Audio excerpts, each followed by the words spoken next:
हो गया चालू। Hello friends, welcome to my YouTube channel. As you know, आज से हम लोगों की एक सीरीज स्टार्ट हो रही है, वोकैबुलरी की सीरीज, जिसमें हम आज पढ़ने जा रहे हैं इडियम एंड फ्रेजेस। ठीक है, इसमें हम डेली के 4 to 5 आपकी वोकैब को हम लर्न करेंगे। डेली बेसिस पे 4 to 5 वोकैब को हम लर्न करेंगे। ठीक है, चलिए आइए स्टार्ट करते हैं। फर्स्ट है हमारा इडियम एंड फ्रेजेस। आज हम क्या कर रहे हैं? Idiom and phrases. फर्स्ट है हमारा a big draw. A big draw, a big draw means to get attention और अट्रैक्शन। कैसे? अ बिग ड्रॉ, देखो आप लोगों ने देखा है कभी भी एक बड़ा सा आपने क्या करा? ड्रॉ करा। किसी भी चीज में आपने कुछ भी एक बड़ा सा करा, दैट मीन्स क्या करा आपने? किस लिए करा? वो बड़ा सा कुछ भी आपने क्यों करा? ताकि आप किसी भी चीज को अपनी तरफ अट्रैक्ट कर सके, किसी का ध्यान अपनी तरफ केंद्रित कर सके। ठीक है, इसलिए क्या है? A big draw means to get attention और अट्रैक्शन। ठीक, लर्न हो गया। सेकेंड है हमारा a bolt from the blue. A bolt from the blue, जो वर्ड्स लिखे हो उस पर ध्यान थोड़ा सा हम फोकस करेंगे, अटेंशन देंगे। अबोल्ट, बोल्ट माने आप सबको पता है कुछ चीज टाइप करने के लिए होता है ना? अबोल्ट फ्रॉम द ब्लू। ब्लू किसका कलर मानते हैं हम? स्काई का और वाटर का। वाटर में से तो कुछ गिरेगा नहीं, गिरेगा कहां से? ऊपर से। यानी कि इसका मीनिंग है अबोल्ट फ्रॉम द ब्लू, जैसे आसमान से कोई बोल्ट आपके ऊपर गिर गया। ठीक है, जैसे आप जा रहे हो और रास्ते में आसमान से आपके ऊपर कुछ गिर गया, यानी कि क्या? An unexpected piece of news. कुछ एक अनएक्सपेक्टेड न्यूज आपको सुनने को मिली है जिसकी आपने एक्सपेक्टेशन नहीं की थी, यानी कि कुछ ऐसा हैपन हुआ है जो आपने एक्सपेक्ट नहीं किया था। Okay, an expected piece of news. Got it? Third है हमारा a close shave. A close shave, a close shave. Shave कहाँ होती है? यहाँ पे होती है आपके चीक पे। ठीक है, बियर्ड इधर ही होती है। क्लोज शेव यानी कि कुछ चीज आपके बिल्कुल शेव के पास से निकली है। ठीक है, to escape the narrow margin, यानी कि कुछ चीज एस्केप हुई है। कैसे? बहुत ही एक छोटे से मार्जिन के साथ, एक नैरो मार्जिन के साथ कुछ चीज से आप बाल बचे हो। ठीक है, close shave, to escape the narrow margin, यानी कि बाल बचना। Number 4, a closed book. A closed book, book कैसी है? क्लोज्ड है। आपने बहुत ही कॉमन उसमें सुना होगा an open book. An open book बहुत ही लोग फ्रीक्वेंटली बोलते हैं, यानी कि कुछ भी सीक्रेट नहीं है। ठीक है, इट्स लाइक एन मतलब ओपन बुक। ठीक है, तो यहाँ पे क्या है? अ क्लोज्ड बुक, यानी कि यहाँ बुक कैसी है? क्लोज्ड है। यानी कि बुक अगर क्लोज है तो यानी कि द सब्जेक्ट ऑफ पर्सन। ठीक है, यानी कि बुक जिस चीज को भी डिफाइन कर रही है वो सब्जेक्ट है या पर्सन है, that one knows nothing about, जिसके बारे में, ये थोड़ा सा स्प्रिंट हो गया guys, that one knows nothing about, जिसके बारे में कोई भी कुछ भी नहीं जानता। ठीक है, चलिए एक बार फास्ट इसको रिविजन कर लेते हैं। फर्स्ट है a big draw, to get attention and attraction, किसी भी चीज का अटेंशन और अट्रैक्शन अपनी ओर खींचना। सेकेंड है अबोल्ट फ्रॉम द ब्लू, सर पे से कुछ गिर जाना, यानी कि an unexpected piece of news, एक मतलब जो हमने एक्सपेक्ट नहीं करी थी उस न्यूज का हमको मिलना। ओके, थर्ड है आपका अ क्लोज शेव, यानी कि शेव के बिल्कुल पास से निकलना, यानी कि to escape the narrow margin. Fourth, a closed book, यानी कि बुक का बंद होना means the subject of person that one know nothing about, जिसके बारे में, that one knows nothing about, जिसके बारे में कोई भी कुछ नहीं जानता। सो फ्रेंड्स, ये आज आपकी 4 इडियम्स थे।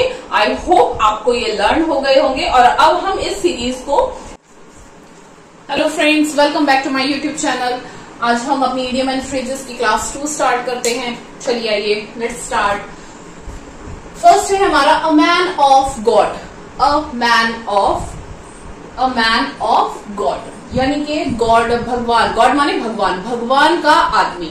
भगवान का आदमी यानी कि हमारे ट्रेडिशन में, किसी भी रिलीजन में हम क्या मानते हैं? हमें मतलब एक पीपल को अगर भगवान से मिलना है तो उसका कोई मीडिएटर होता है, जैसे पुजारी होते हैं, या फिर मुस्लिम धर्म में भी अलग अलग होते हैं जो हमको एक रास्ता दिखाते हैं भगवान तक पहुंचने का।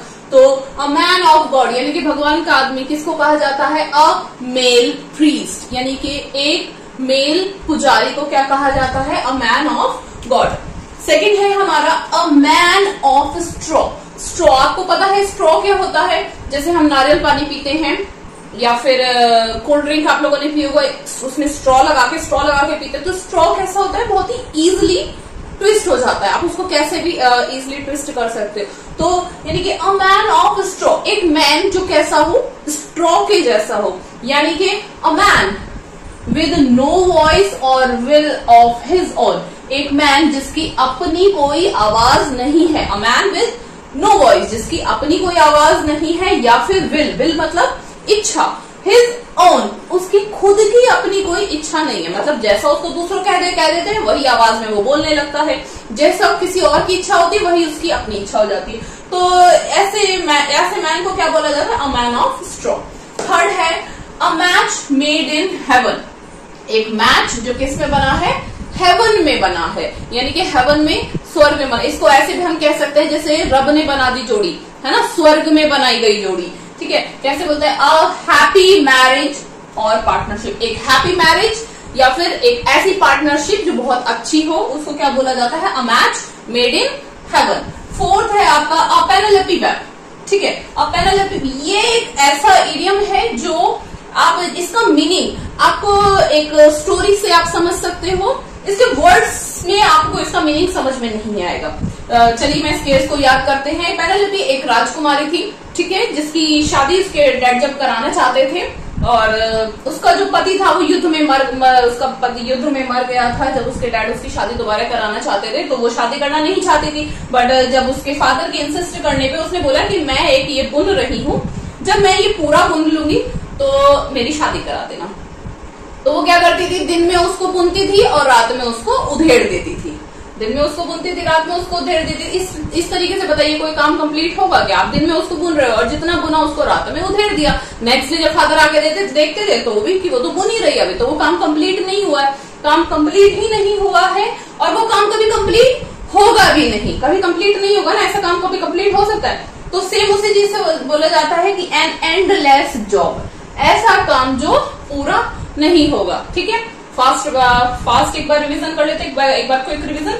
अ मैन ऑफ गॉड, भगवान का आदमी, यानी कि a male priest. A man of straw, एक मैन कैसा? जो स्ट्रॉ जैसा, वो मैन जिसकी खुद की कोई वॉइस नहीं है या फिर उसकी खुद की कोई इच्छा नहीं है। थर्ड है a match made in haven, रब ने बना दी जोड़ी, यानी कि अ हैप्पी मैरिज और पार्टनरशिप। फोर्थ है आपका पेनेलोपी वेब्स, यानी कि एक एंडलेस जॉब, एक ऐसा काम जो कभी भी पूरा नहीं हो। द मैटर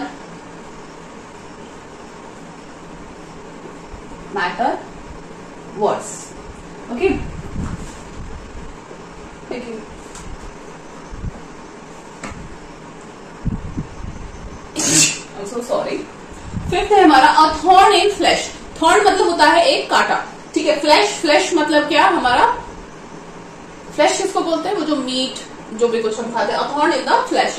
एक थॉर्न किसमें? एक कांटा किसमें? फ्लैश में, यानी कि a constant source of annoyance. Annoyance मतलब गुस्सा, इरिटेशन, एक कांस्टेंट। जैसे आपने कभी कभी खाना खाते हुए कुछ दांत में फंस जाता है ना, वो निकलता भी नहीं है और इरिटेट आपको करता रहता है और आप वो इग्नोरेबल भी नहीं है, ठीक है। तो अ थॉर्न इन द फ्लैश, यानी कि मीट में या किसी आपके फ्लैश में खाना होगा, एक थॉर्न, एक कांटा होना, तो वो क्या होता है? A constant source of annoyance, मतलब कोई चीज ऐसी जो आपको कॉन्स्टेंटली परेशान कर रही है, ठीक है। सिक्स है आपका एड फ्यूल टू फायर, आग में घी डालना। हिंदी में बहुत ही ज्यादा फेमस है ये, आग में घी डालना। To make the matter worse, मतलब जो चीज ऑलरेडी खराब है उसको और ज्यादा खराब कर देना, ठीक है। तो ये हो गया हमारे 6 तक। 7th है हमारा all at sea. All at sea, आप समुद्र के पास जाते हो, आपको कुछ समझ में नहीं आता। ऑल एट सी मतलब सब कुछ समुद्र पे, यानी कि टोटली कंफ्यूज्ड।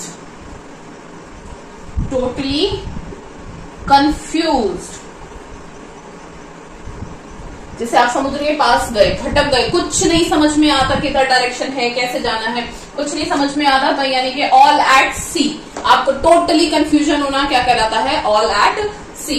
8 नंबर है आपका एन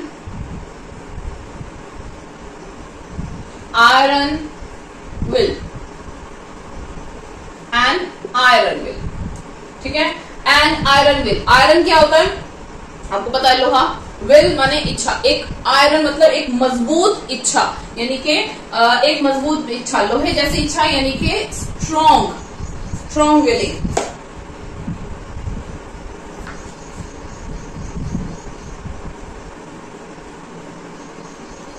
स्ट्रॉन्ग विल पावर, किसी भी चीज को पाने की जब हमारी एक बहुत दृढ़ इच्छा होती है, एक स्ट्रॉन्ग इच्छा होती है, उसको क्या बोलते हैं, एन आयरन विल। चलिए एक बार स्टार्ट करते हैं। फिफ्थ है अ थॉर्न इन फ्लैश, यानी कि फ्लैश में काटा होना, कांस्टेंट सोर्स ऑफ एनॉयंस, कुछ चीज का इरिटेशन जो आपको करती है वो कॉन्स्टेंटली आपको परेशान करना।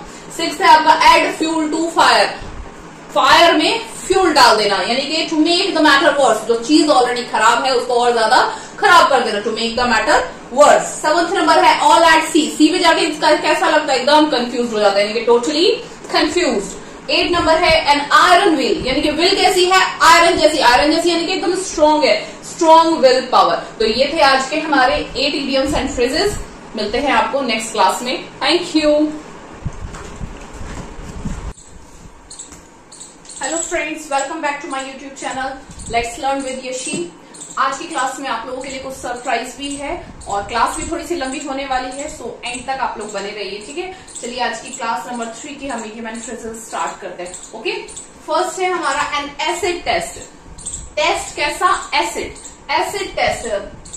एसिड आपको पता है लग जाए, कहीं भी डल जाए तो बहुत हार्मफुल होता है ना, जला देता है स्किन को। चलिए एन एसिड टेस्ट, यानी कि टेस्ट कैसा, एसिड जैसा। ये और डिसिसिव टेस्ट, एक ऐसा टेस्ट, डिसिसिव मतलब जिससे कुछ निर्णय, मतलब किसी चीज की अग्नि परीक्षा जैसे, है ना। और डिसिसिव टेस्ट, एक टेस्ट ऐसा जो कुछ डिसाइड कर देगा, ठीक है। एसिड टेस्ट और डिसिसिव टेस्ट। सेकंड नंबर है एन आई फॉर एन आई, एक आई किसके लिए, एक आई के लिए। पहले भी टाइम पे एक प्रश्न था जब राजा महाराजा का या और भी प्राचीन टाइम होता था, जैसे किसी ने किसी पे हमला किया, किसी ने हाथ ले लिया तो उसका बदला कैसे पूरा होता था, हाथ के बदले हाथ लेकर, है ना।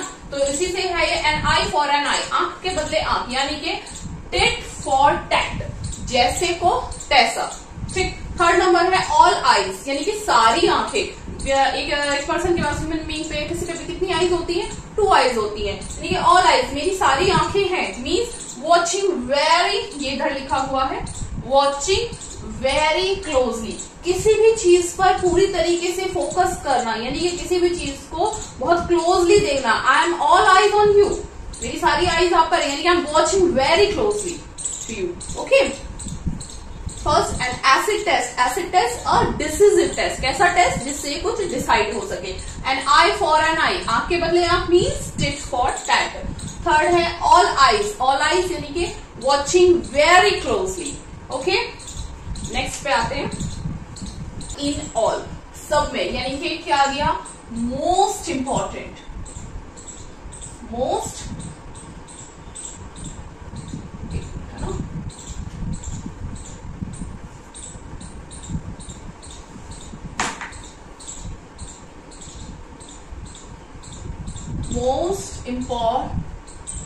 मोस्ट इम्पॉर्टेंट, ठीक है। किसी भी चीज को जो ऑल इन ऑल मतलब मोस्ट इम्पॉर्टेंट, जैसे हम किसी भी चीज को कहते हैं कि बस ये ही सबसे ज्यादा जरूरी है। एग्जाम में लिखे थे ना, ये पोर्शन तो छोड़ना ही नहीं है, यानी कि this is all in all, means most important. Fifth है आपका N arm chair job, job कैसी, जिसमें आर्म्स होते हैं ना, आपके हैंड्स रेस्ट करके, एकदम बैक को आप रेस्ट करके प्रॉपर्ली आप सिट कर सकते हो। जॉब ऐसी जिसमें आपको ऐसी चेयर मिले, ठीक है। तो कैसी job, a good income, good income job with, sorry ये आएगा नहीं यहाँ पे ना,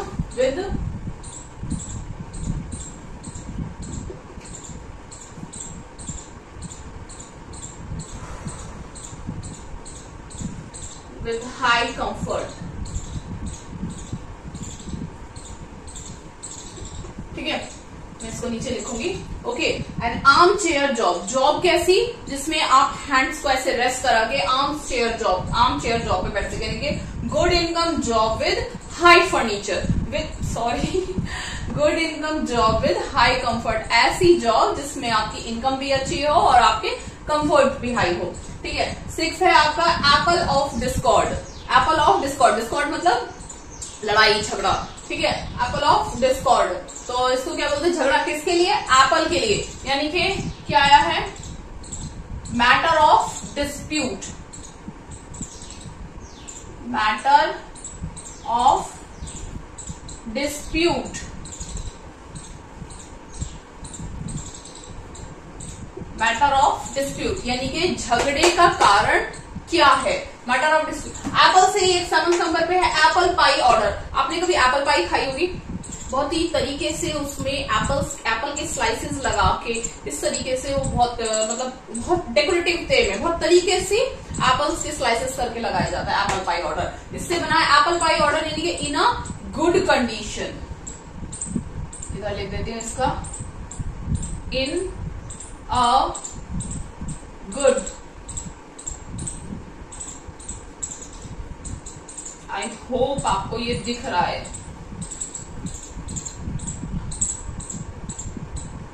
इन अ गुड कंडीशन। ठीक है। फर्स्ट है आपका ऑल इन ऑल, मैं मात्रा चेंज कर देती हूँ। फर्स्ट है आपका all in all, all in all means most important, this is the question which is all in all, ये वही क्वेश्चन है जो ऑल इन ऑल जरूरी आएगा। ठीक है, इस तरीके से करके आप इसको याद कर सकते हैं। आई एम नॉट सेइंग कि इधर ये एग्जाम में आएगा, बट इस तरीके से आप याद कर सकते हैं। 5th है N arm chair job, job कैसी जिसपे आपकी आर्म्स हो, आर्म्स ऐसे आप आर्म को रेस्ट करा के तब आप अपना वर्क कर सके, यानी कि good income job with high comfort, ये ऐसे है ना, मिस मत कर दीजिएगा। और आप लोग इसको प्लीज नोट डाउन करते रहिएगा, अपनी एक नोटबुक बना लीजिएगा जिसमें आप इसको नोट डाउन करते रहें। 6 है आपका Apple of Discord, Apple of Discord यानी कि matter of dispute, matter of dispute, झगड़े का कारण, मतलब कोई भी चीज है जिसकी वजह से झगड़ा हो सकता है, झगड़े का कारण। ठीक है। 7th है apple pie order, apple pie order, apple pie में एप्पल्स के स्लाइस करके बहुत तरीके से उसको लगाया जाता है, यानी कि किस ऑर्डर में है, इन अ गुड कंडीशन, कैसी कंडीशन में है, इन अ गुड कंडीशन। ठीक है। एक बार और पढ़ेंगे इसको, इसका मतलब क्या है, पीस रिक्वेस्ट, है ना, ऑलिव ब्रांच किसके लिए होता है, पीस की रिक्वेस्ट के लिए क्या होता है, ऑलिव ब्रांच होता है। एप्पल का ये आया, एप्पल ऑफ वंस आई, किसी की आंख का तारा होना। ठीक है, किसी की आंख का एप्पल होना यानी कि very loving,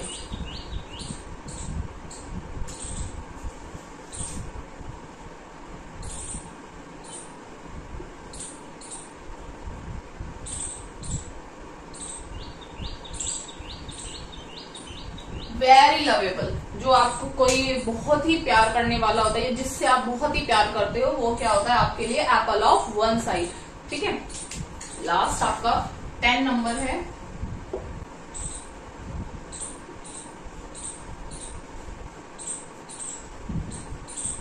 an old flame, old पुरानी फ्लेम, फ्लेम पता है आग, एक पुरानी आग यानी कि अ फॉर्मर लवर। ठीक है।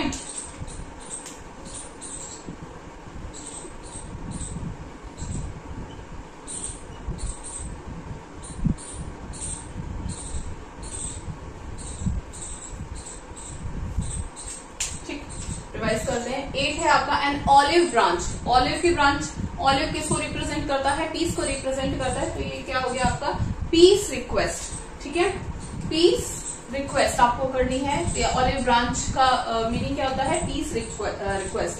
9 नंबर है एप्पल ऑफ वन साइड, किसी की आइज का एप्पल होना यानी कि आंख का तारा होना, मीन्स वेरी लवेबल, यदि आपको कोई बहुत प्यारा है तो वो आपको क्या है, एप्पल ऑफ वन साइड। ठीक है। 10 नंबर है एन ओल्ड फ्लेम, फ्लेम पुरानी फ्लेम यानी कि फॉर्मर लवर, जो हमेशा से मतलब पुराने लवर्स होते हैं ना, उनके लिए क्या यूज होता है, एन ओल्ड फ्लेम, ठीक है, फॉरवर्ड। ये थे आज के आपके 10 इडियम एंड फ्रेजेस, ठीक है। सरप्राइज मैंने बोला था, आज आप लोगों के लिए एक सरप्राइज भी है। सरप्राइज ये है कि आज हम इडियम एंड फ्रेजेस के साथ साथ वन वर्ड भी स्टार्ट करेंगे, ठीक है, क्योंकि वोकैबुलरी सेक्शन में सिर्फ इडियम एंड फ्रेजेस नहीं आते, इडियम एंड फ्रेजेस के साथ साथ antonym, सिनोनियम, phrasal verbs, one words और भी ये सब चीजें आती हैं। फ्रेजल वर्ब मैं सोच रही थी आज आपके लिए ऐड करने का, बट फ्रेजल वर्ब मैंने सोचा कि एक बार पहले आपको प्रॉपर तरीके से फ्रेजल वर्ब समझा दिया जाए क्लास में, फ्रेजल वर्ब क्या होती है वो समझा दूं, उसके बाद इसके साथ साथ हम 2-2, 4-4, 5 या 5 जितना भी बैठेगा उस अकॉर्डिंग हम फ्रेजल वर्ब भी ले लेंगे। आज मैंने आप लोगों के लिए वन वर्ड इंक्लूड किए हैं धीरे धीरे स्लाइड से, इसीलिए स्लाइड मैंने बोला था आज लंबी होगी क्लास, और वन वर्ड आप लोगों के लिए लिए हैं। फिर इसमें एंटोनियम एंड सिनोनियम को भी इंक्लूड कर देंगे, और एक क्लास फ्रेजल वर्ब की लेने के बाद वो समझा दो, फ्रेजल वर्ब लेने के बाद फिर हम इसमें फ्रेजल वर्ब भी अपनी क्लास में करा करेंगे। मैंने क्योंकि किसी भी चीज को कंप्लीट करने के लिए पूरा कर, ऐसे तो वोकैबुलरी सेक्शन इतना बड़ा है, आप उसको करते रहोगे तो कभी कंप्लीट होगा ही नहीं, कभी मतलब बहुत उसकी कोई लिमिट ही नहीं है ना, कभी अंत थोड़ी हो सकता है किसी भी चीज का, इतना है। बट फिर भी हमने 40 to 50 डेज का मैंने एक टारगेट रखा है। 40 to 50 डेज में हम 10, जैसे आज हमने 10 किए हैं, बढ़ ही रहे हैं, पहले लास्ट क्लास में 8 थे, उससे पहले 4 थे, इसको हम 10 तक या maximum 15, I think 10 is okay, है ना, क्योंकि हम इडियम एंड फ्रेजेस के साथ साथ और भी चीज लेंगे अब, है ना, एंटोनियम, सिनोनियम, वन वर्ड्स भी इंक्लूड करेंगे, तो 10 इज ओके। 10 भी हम 40 to 50 डेज अगर करते जाते हैं तो एक बहुत अच्छा सेक्शन हमारे पास एक वोकैबुलरी का अभी से स्टार्ट हो जाए, मतलब एक बहुत अच्छा सेक्शन हमारा तैयार हो जाता है वोकैबुलरी का। 400, आई थिंक 400, 500 होती है, तो हमारे लिए वो मोर देन इनफ हमारे लिए होती है, ठीक है। तो अभी नेक्स्ट उसमें मैं वन वर्ड्स पे आते हैं।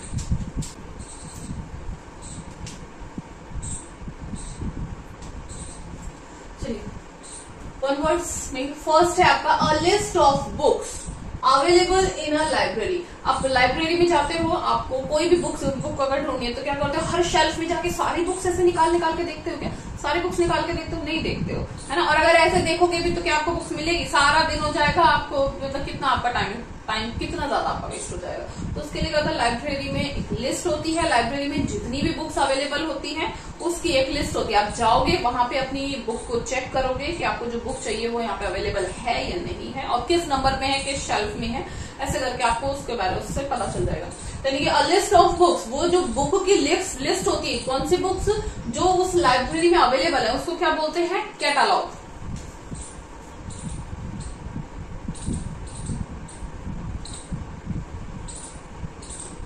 क्या बोलते हैं इसको? कैटलॉग। कैटलॉग ऐसे बोलते हैं इसको, ठीक है। A list of books available in a library, क्या बोलते हैं उसको? कैटलॉग। सेकेंड है आपका अ लिस्ट ऑफ बुक्स और राइटिंग्स ऑफ अ ऑथर और अ सब्जेक्ट। किसी एक ऑथर ने किसी एक ऑथर ने कितनी बुक्स लिखी हुई है, कितनी राइटिंग्स लिखी हुई है, जो भी उसके ऑथर के वर्क हैं, या फिर एक सब्जेक्ट पे जितनी भी वर्क्स मतलब अवेलेबल हैं, उसको हम क्या बोलते हैं? बिब्लियोग्राफी। क्या बोलते हैं उसको? बिब्लियोग्राफी। बिब्लियोग्राफी,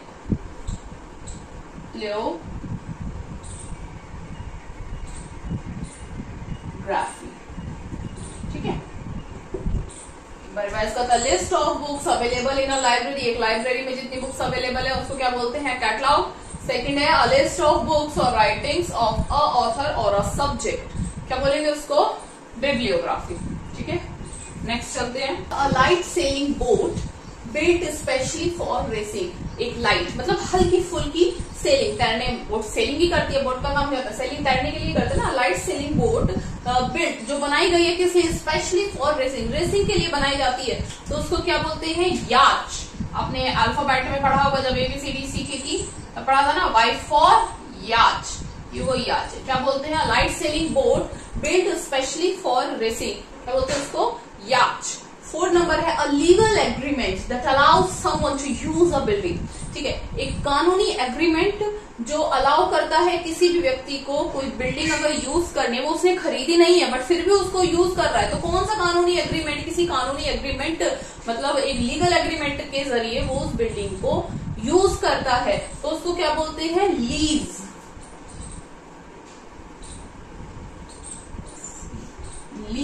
आपने सुना भी होगा, आगे कभी सुनो तो ध्यान देना इस चीज पे कि लीज पर ली गई है ये बिल्डिंग। ये बिल्डिंग आपने खरीदी है? नहीं नहीं, ये बिल्डिंग हमने लीज पर ली है। तो क्या a legal agreement that allows someone to use a building, क्या बोलते हैं उसको? लीज। नेक्स्ट आइए, फिफ्थ है आपका a large number of fish swimming together. आपको पता है फिश का प्लूरल भी फिश ही होता है, ठीक है। फिश का फिशेस नहीं बोलते, फिश ही बोलते हैं, लेकिन हमको यहाँ पे बताना है कि बहुत सारे फिश है, नंबर में फिश है हमारे, तो क्या बोलेगा? Large number of fish swimming together, यानी कि जब बहुत सारे फिश एक साथ स्विमिंग करती है तो उसको क्या बोलते हैं? शोल। क्या बोलते हैं? शोल। शोल, ठीक।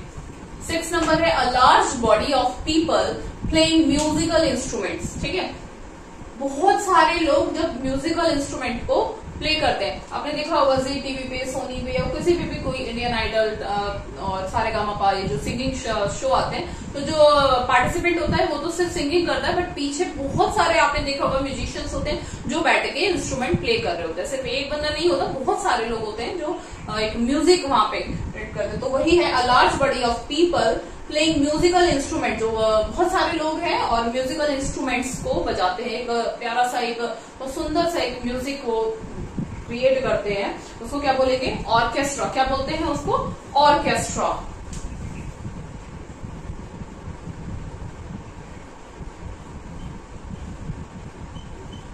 Orchestra, okay.